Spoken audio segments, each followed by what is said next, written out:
धाडसाला कर्माची जोड, आता मागे वळून पाहायचं नाही. मेष राशीच्या ज्योतिषप्रेमींनो, गेल्या काही महिन्यापासून तुमची धावपळ, मानसिक ताण, सर्व काही करूनही यश हुकणं अनुभव तुम्ही घेतला असेल. पण ऑगस्ट 2026 हा महिना तुमच्यासाठी एका मोठ्या सुवर्ण काळाची नांदी ठरणार आहे.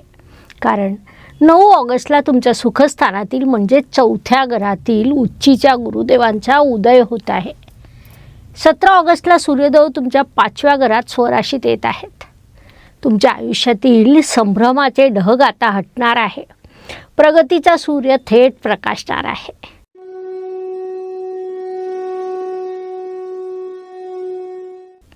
मेष राशीच्या ज्योतिषप्रेमींनो, तुम्ही राशीचक्रातील पहिली म्हणजेच अग्नितत्वाची रास आहात.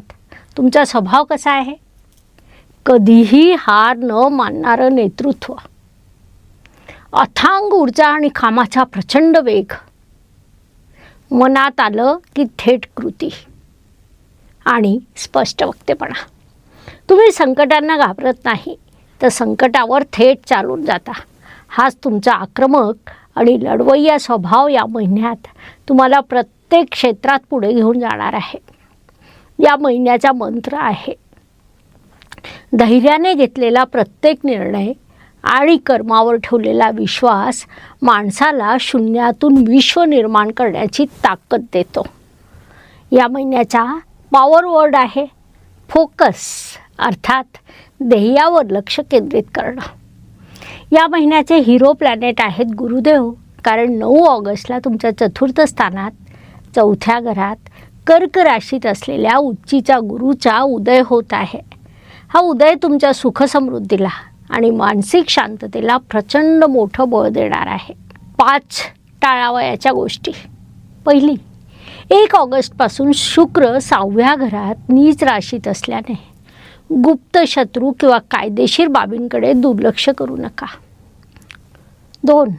2 ऑगस्टला मंगळ राशी बदलत असल्याने कोणत्याही कौटुंबिक वादात अतिउत्साह किंवा राग दाखवू नका.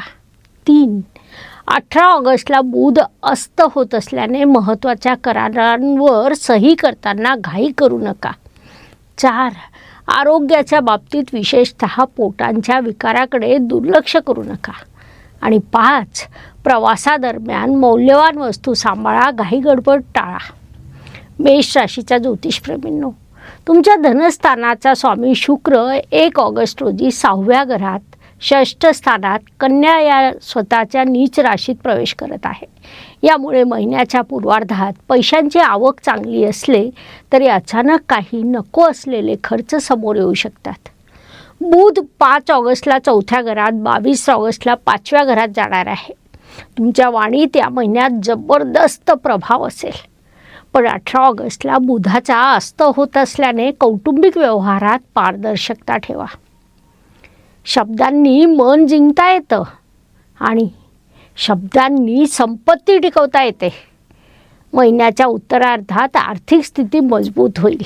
परिश्रम. तुमचे राशीस्वामी मंगळ 2 ऑगस्टला 3य स्थानात 3ऱ्या घरात मिथुन राशीत प्रवेश करीत आहे. मंगळाचं हे पराक्रम स्थानातील गोचर तुमच्या हिमतीला आणि आत्मविश्वासाला 4 चांद लावेल. या महिन्यात केलेले व्यावसायिक प्रवास अत्यंत यशस्वी ठरतील. तुमच्या परिश्रमाचं चीज या महिन्यात नक्की होईल. वास्तुवाहन हा विभाग या महिन्यात सगळ्यात जास्त पॉझिटिव्ह आहे. 4थ स्थानात उच्चीचे गुरुदेव असून 9 ऑगस्टला त्यांचा उदय होत आहे. जर गेल्या काही दिवसापासून घर, वास्तू किंवा नवीन वाहन घेण्याचं स्वप्न अपूर्ण असेल तर 9 ऑगस्टनंतर ते पूर्ण होण्याचे हुकमी योग आहेत. आईच्या आरोग्यात सुधारणा होईल. घरात वातावरण आनंदाचं राहील.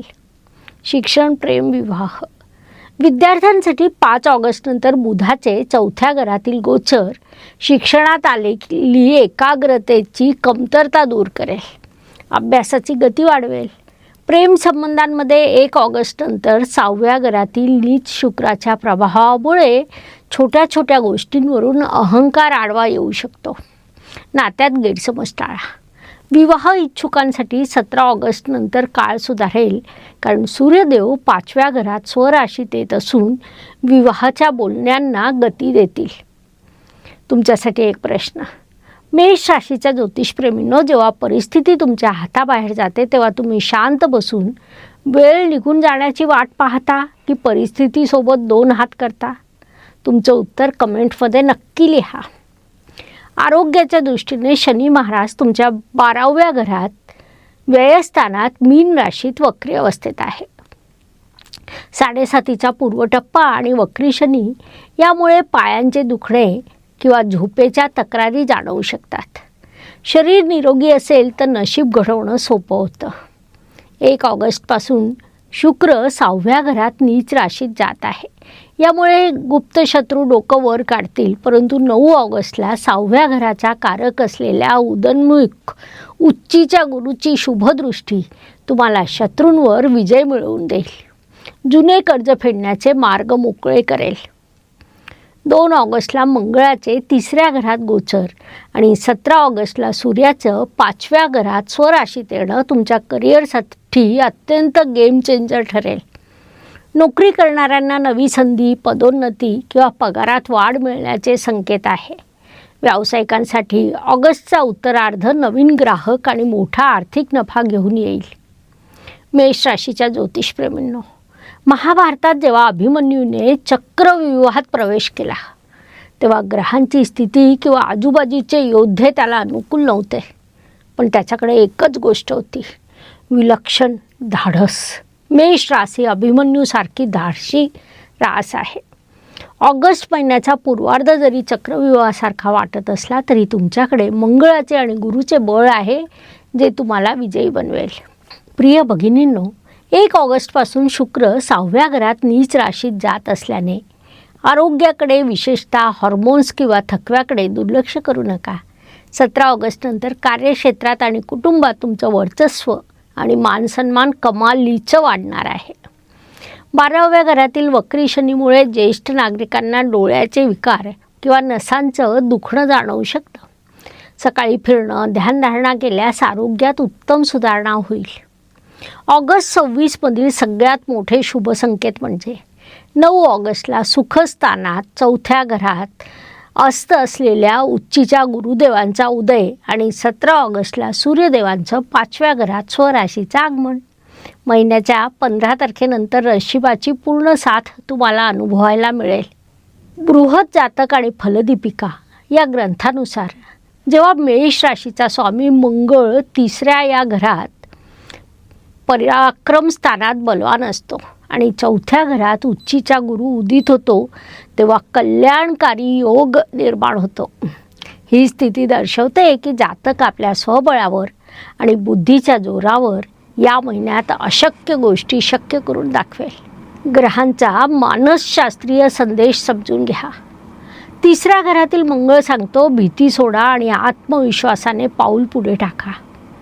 6व्या घरातील नीच शुक्र सांगतो, गुप्त शत्रूंवर बारीक लक्ष ठेवा, गाफील राहू नका.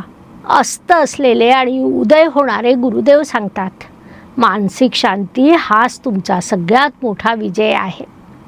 या ग्रहस्थितीचा प्रॅक्टिकल उपयोग म्हणजे ऑगस्ट महिन्यात मार्केटिंग, स्पोर्ट्स, सरकारी कंत्राट, रिअल इस्टेट या क्षेत्राशी निगडीत असलेल्या जातकांनी 17 ऑगस्टनंतर मोठे धाडसी निर्णय घ्यावे. यश तुमचंच असेल. भूतकाळात काय गमावलं यापेक्षा वर्तमान काळात काय कमावू शकतो हा विचार माणसाचं भविष्य बदलतो. लाभेश शनी जरी वक्री असले तरी 11व्या घराचा मालक असल्याने तुमच्या नियमित उत्पन्नात खंड पडणार नाही. 9 ऑगस्टनंतर गुरूचा उदय झाल्यामुळे तुमची एखादी मोठी इच्छा पूर्ण होईल. परदेश प्रवासाचे किंवा परदेशी कंपन्याकडून कामाचे योग 22 ऑगस्टनंतर वेगाने जुळून येतील. आता स्कोअर कार्ड. पैसा या दृष्टीने 10 पैकी 7.5, प्रेम या दृष्टीने 10 पैकी 7, करिअरमध्ये तुम्हाला 10 पैकी 8.5, आरोग्याच्या दृष्टीने 10 पैकी 7, कुटुंबाच्या दृष्टीने 10 पैकी 8, भाग्य तुम्हाला 10 पैकी 8 गुण देत आहे. मानसिक शांती 10 पैकी 7.5. तुमच्यासाठी शुभ असलेले दिवस म्हणजे 2, 11, 20 आणि 29 या दिवशी महत्त्वाची कामं करा. 1, 5, 18 ऑगस्ट या दिवशी वादविवाद आणि घाईघाईत मोठी गुंतवणूक टाळा. उपाय: दर मंगळवारी मारुती रायाला शेंदूर अर्पण करून हनुमान चालिसा किंवा बजरंग बाण वाचा. 9 ऑगस्टपर्यंत दररोज ओम ग्राम ग्रीम ग्रोम सह गुरुवे नमः या मंत्राचा जप करा. 6व्या घरातील शुक्राच्या शांततेसाठी पांढऱ्या वस्तूंचं तांदूळ, साखर दान करा. रेड जेस्पर ब्रेसलेट वापरल्यास निर्णय क्षमता आणि ऊर्जा योग्य दिशेने कार्य करेल. मेष राशीच्या ज्योतिषप्रेमींनो, लक्षात ठेवा, काळोख कितीही गडद असला तरी सूर्याला उगवण्यापासून रोखू शकत नाही. 17 ऑगस्टनंतर तुमच्या आयुष्यात यशाची एक नवीन पहाट नक्की उजाडणार आहे. ग्रह दिशा देतात, पण त्या दिशेने चालून यश मिळवणं हे तुमच्या कर्मावर अवलंबून असतं. धन्यवाद. शुभम भवतु. जय ज्योतिष. नमस्कार. शास्त्राचा अभ्यास करण्यासाठी माझी मराठीतून 11, हिंदीतून 2 अशी पुस्तकं प्रकाशित झाली आहे. विशेष बाब म्हणजे मी स्वतः संशोधित केलेली ज्योती जोशी पद्धती अर्थात जे पद्धती या विषयावर स्वतंत्र ग्रंथ उपलब्ध आहे, त्याचा देखील लाभ घ्यावा. यूट्यूबची कार्यप्रणाली ही मुख्यतः लाईक, शेअर आणि सबस्क्राईबवर चालते. Please like, share and subscribe the channel. धन्यवाद. शुभम भवतु. जय ज्योतिष.